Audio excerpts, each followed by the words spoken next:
कभी आपने सोचा है कि क्यों कुछ लोग लगातार अमीर होते जाते हैं जबकि कई दूसरे लोग चाहे कितनी भी मेहनत कर लें एक ही जगह अटके रहते हैं? क्या पैसा कमाने का सच में सिर्फ एक ही तरीका है, नौकरी? या फिर जैसा कुछ एक्सपर्ट्स मानते हैं 4 अलग-अलग रास्ते हैं जो हमारी वित्तीय किस्मत तय करते हैं? आज हम रॉबर्ट कियोसाकी की जानी-मानी किताब कैश फ्लो क्वाड्रेंट इसी के आधार पर इस सवाल को थोड़ा गहराई से समझेंगे।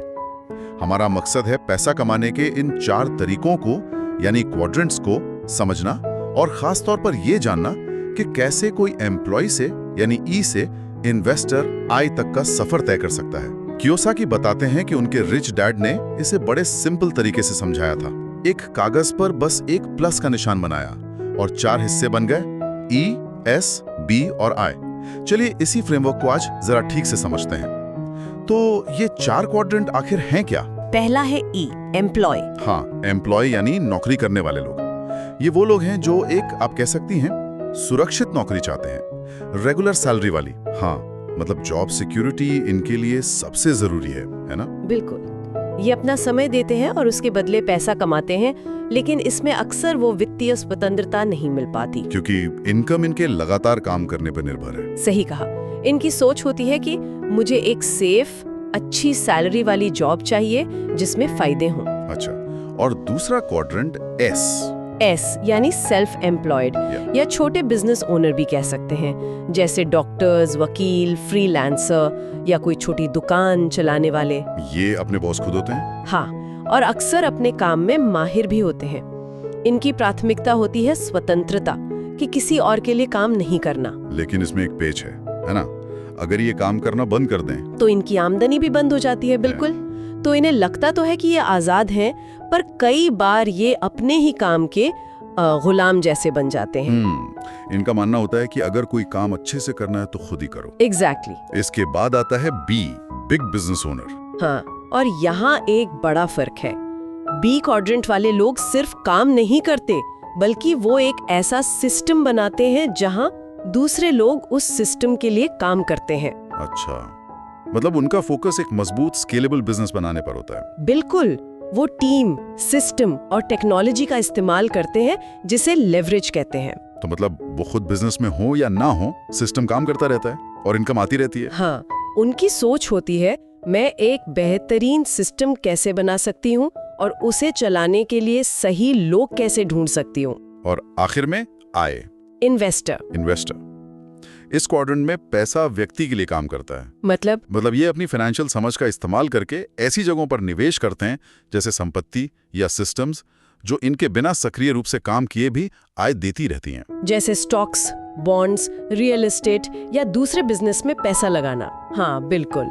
असली वित्तीय स्वतंत्रता और वेल्थ क्रिएशन यही होता है। इनकी सोच होती है मेरा पैसा मेरे लिए और कितना पैसा कमा सकता है। तो यहाँ सबसे महत्वपूर्ण बात यह है कि इन क्वाड्रेंट्स के बीच एक बुनियादी फर्क है।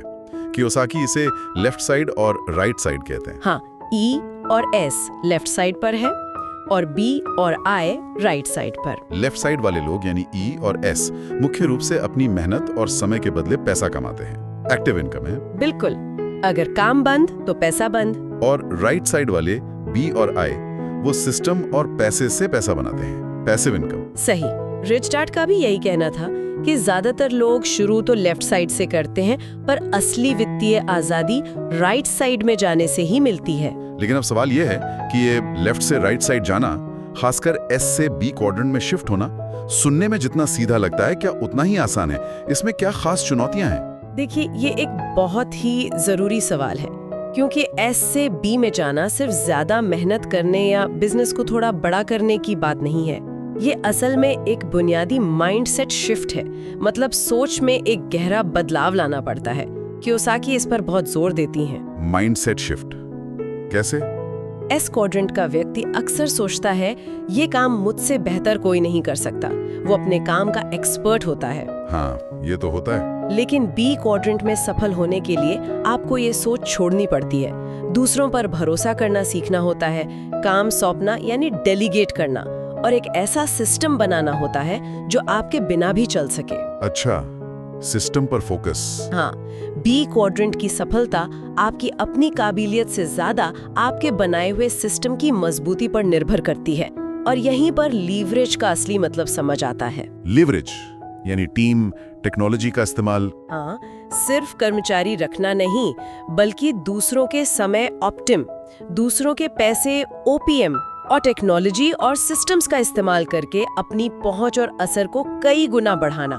सोचिए, एक अकेला वकील जो एस क्वाड्रेंट में है, दिन में कितने घंटे काम कर सकता है? सीमित है ना? हाँ बिल्कुल। लेकिन एक लॉ फर्म का मालिक जो बी क्वाड्रेंट में है, वो 50 वकीलों की टीम और एक सेट सिस्टम के जरिए कहीं ज्यादा काम कर सकता है और कमा सकता है, भले ही वो खुद कोर्ट ना जाए। ये बहुत बड़ा फर्क है।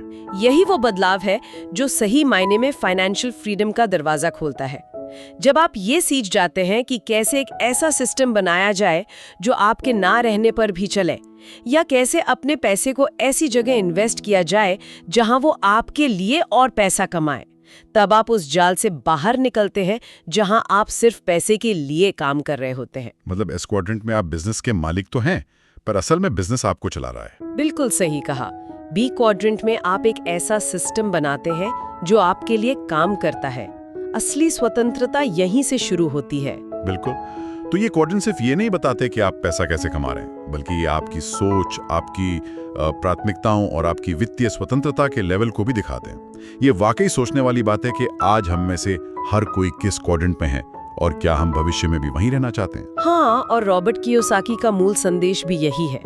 देखिए, स्थायी वित्तीय स्वतंत्रता तब मिलती है जब आप एक्टिव इनकम पर अपनी निर्भरता कम करते हैं और पैसिव इनकम बनाना सीखते हैं। ये यात्रा ई और एस से बी और आई की तरफ जाने की ही यात्रा है। तो अंत में ये कैश फ्लो क्वाड्रेंट सिर्फ एक किताबी कॉन्सेप्ट नहीं है, बल्कि ये हमारी वित्तीय जिंदगी का एक नक्शा है। हाँ, एक तरह का मैप। ये दिखाता है कि आय कमाने के अलग अलग रास्ते हैं और लेफ्ट साइड से राइट साइड की ओर बढ़ना ही असली वित्तीय स्वतंत्रता की दिशा में बढ़ना है।